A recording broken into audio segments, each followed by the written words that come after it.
Obrigada, Guilherme. Agora a gente fala da crise que atinge uma instituição que sempre foi orgulho e referência para todos nós cariocas, a UERJ. A subreitoria decidiu adiar o início das aulas por causa da falta de pagamento de bolsas e salários. Para falar sobre esse assunto, a gente recebe aqui no estúdio a doutora Tânia Neto, professora Tânia Neto da UERJ, que é da subreitoria de graduação. Professora, muito obrigada por ter vindo aqui. Bom dia. Bom dia. Primeiro esclarecer, né? O que começaria essa semana foi adiado para o dia 23, que ainda são as aulas do segundo semestre de 2016. É um atraso muito grande e por que essa decisão de adiar? É um atraso muito grande. Isso tem um impacto na comunidade imenso, não só dos servidores, como dos docentes, e tem um impacto para a sociedade também, porque significa que aquilo que é um processo natural, né, e de ocorrência e com semestres letivos seguidos, né, está visivelmente prejudicado. Dramaticamente prejudicado, eu diria, para enfatizar mais. Nós não podemos pensar só que a UERJ tem os alunos dos cursos de graduação e de pós-graduação. Nós temos um colégio de aplicação que é referência. E isso impacta também aos alunos do ensino fundamental e médio. E aí o estrago é muito grande.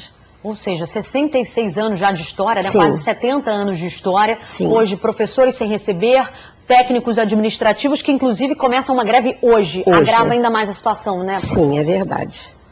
Agrava mais a situação, porém, eu lhe digo que sem verbas para pagar custeio e manutenção e sem o pagamento dos salários, né, nós temos um problema seríssimo também nesse início de aula, já que você mencionou. Nós não podemos tratar os alunos de forma diferenciada. Nós temos 9.000 alunos do colégio de aplicação e dos alunos dos cursos de graduação que são estudantes que são egressos do sistema de vagas, do reserva de vagas, são chamados cotistas.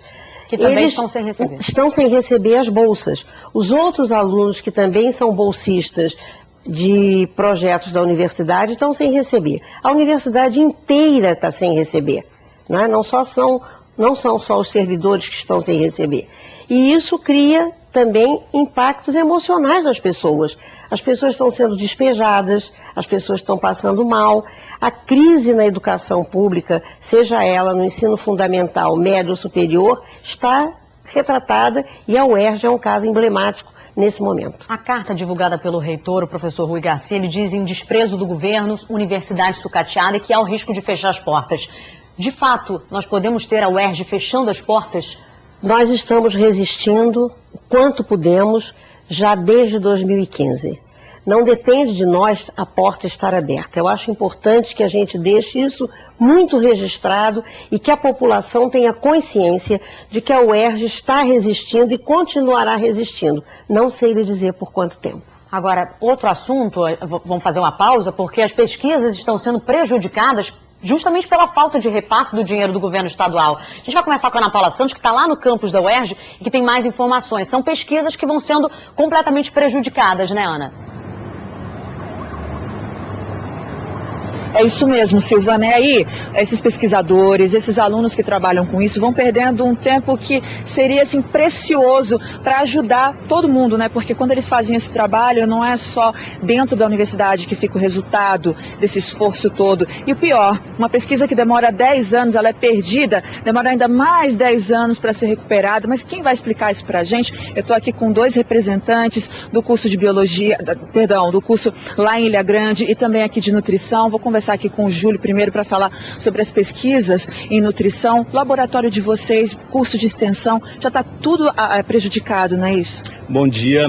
O nosso instituto ele tem uma gama de laboratórios. A gente está submetendo projetos desde 2015, 2014, sem receber esse financiamento. Então a gente está trabalhando com recursos de 2014, que já estão no fim.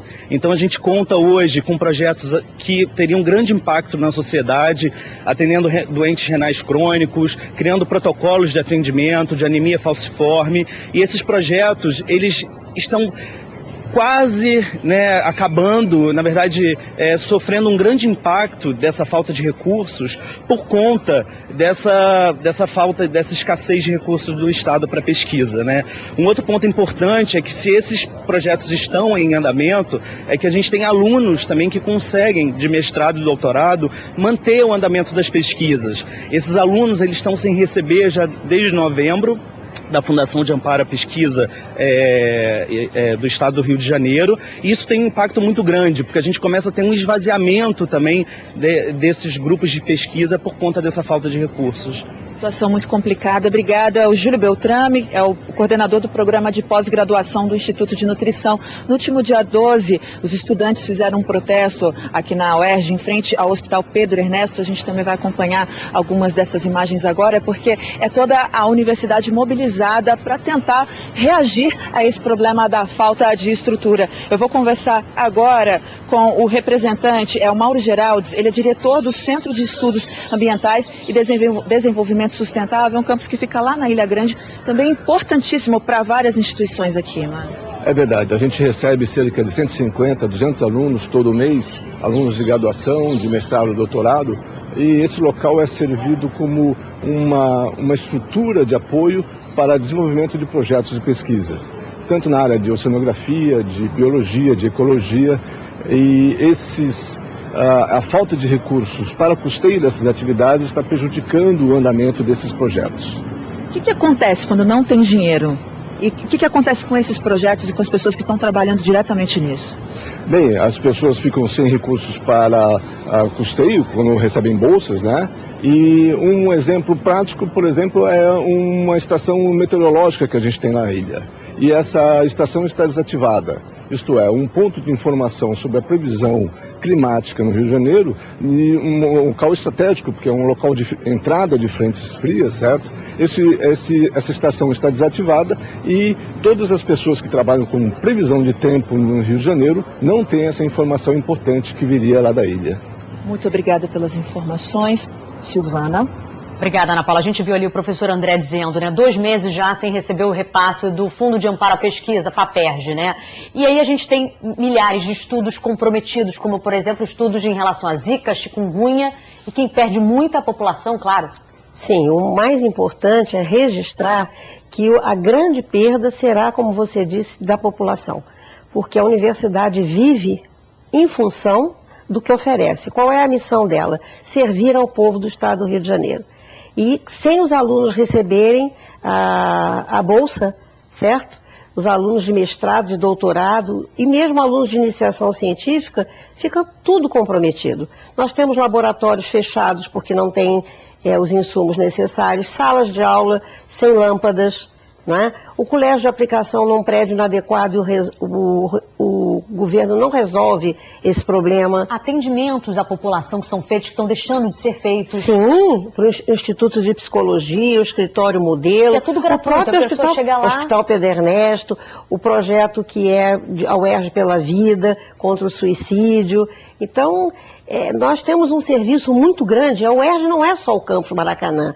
Nós temos espalhado por esse estado, em várias outras localidades, outras unidades nossas, né, de referência também. Então, tudo isso está comprometido. E ao dizer tudo isso, significa que a população está comprometida no que a gente oferece. Sim, a UERJ sempre foi referência para os alunos em vestibular, né? Querem tentar sempre a UERJ. Nesse último vestibular, houve uma redução? Vocês notaram uma redução no número de inscrições? Houve uma redução no número de inscrições, mas o mais triste, Silvana, são as transferências, os pedidos de transferência. Porque como nós ainda vamos começar 2016.2, que é o segundo semestre de 2016, os estudantes não querem esperar. Então, muitos estão pedindo transferência, coisa que nunca aconteceu nesses 66 anos de história da nossa universidade. É muito triste. Amanhã começariam as aulas, né, do segundo semestre de 2016, foram adiadas para segunda-feira que vem, dia 23, mas essa semana ainda vocês têm uma nova reunião e que pode acarretar num novo adiamento, né, professora? Sim, porque se não houver uma manifestação da parte do Estado, no sentido de pagar as bolsas, de pagar os professores, de pagar os servidores técnico-administrativos, de pagar as firmas de manutenção, já está num rombo de 360 milhões de reais a inadimplência do Estado para com a universidade. Nós não temos o direito de sermos irresponsáveis. A nossa missão é uma missão muito nobre. Então nós não podemos nos dar ao luxo de acompanharmos a irresponsabilidade do governo do Estado do Rio de Janeiro. Então, se não houver o repasse, se não houver os pagamentos, não sei como será possível. Pode ser adiado novamente. É irresponsabilidade da nossa parte. Professora Tânia Neto, subreitora de graduação da UERJ, muito obrigada pela participação. Volte sempre que precisar. Eu só gostaria de fazer um apelo, que os ex-alunos, que a população, que a classe artística, que os políticos em geral, que a Assembleia Legislativa olhassem para essa situação com um pouco mais de carinho e se manifestassem publicamente contra esse desmonte. Tá ok. Muito obrigada também pela oportunidade.